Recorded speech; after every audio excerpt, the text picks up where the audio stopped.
In the last few hours, Daniel James is now officially a Manchester United player. £18 million fee to Swansea, of course. A 5-year contract with an option of a further year. It's good to see that this deal is now done and dusted. He showed a lot of flashes yesterday against Hungary and a couple of days before against Croatia. And now let's see who else we buy. But also we need to get players out of the door.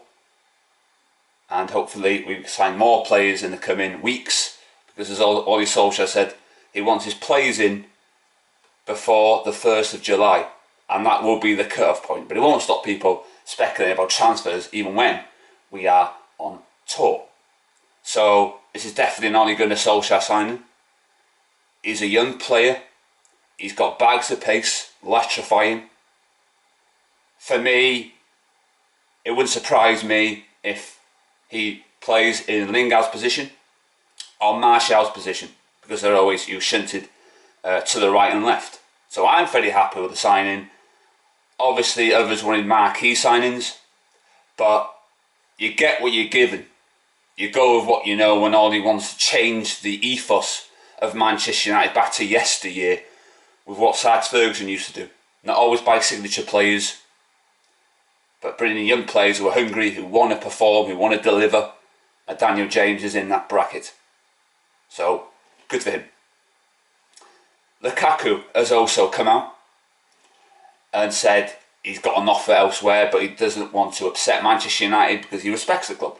And he's called Conte one of the best managers in the world. I put that one in because I don't think he's the best manager in the world per se. I've said before about Lukaku, I would rather have a car crash test dummy instead of him up front. He has only scored 1 goal in 6 games against the top 6. That is not good enough for a Manchester United striker. In his first season, Jamie Vardy had more goals than Lukaku. I'm talking about Lukaku's first season. Lukaku last season was outscored by Callum Wilson. And I would rather have Callum Wilson up front than on Lukaku. Glenn Murray, I think, scored more goals than Lukaku in the league. And that is an absolute embarrassment. He cost us a couple of years ago in the Manchester derby, where he created 2 goals, one for David Silva and the second for Otamendi. And that was the end of our apparently title charge.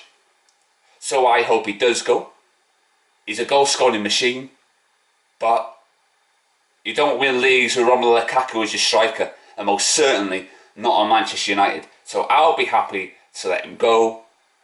Conte's a very good manager. He was my first choice to replace the Portuguese Pulis, but unfortunately that ship has now sailed. But Lukaku, if you want to go, then go.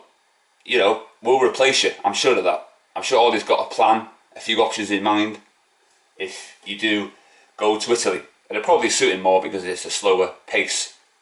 But he will score goals, Lukaku. But if you want to win a league title, we don't. You know, we finished second, didn't we?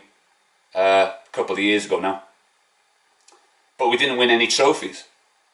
So who was the most successful signing? Ibrahimovic, because we finished 6th, but we won 2 trophies. Or Romelu Lukaku.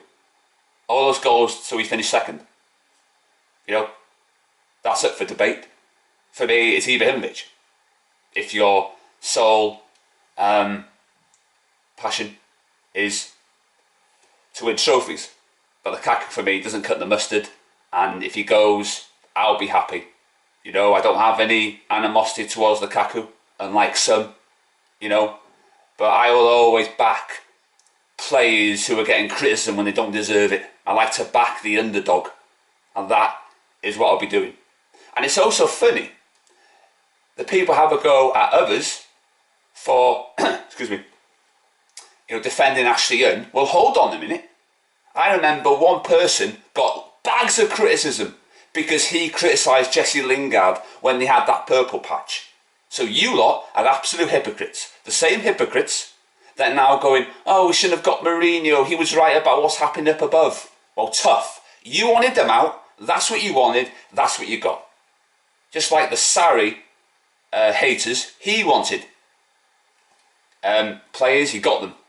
But the fans go, he shouldn't be a Chelsea manager. But he was winning you a trophy and you finished in the European Cup places. That's a fantastic season and a successful season. And as I said before, that shows that the Chelsea model is still alive and well.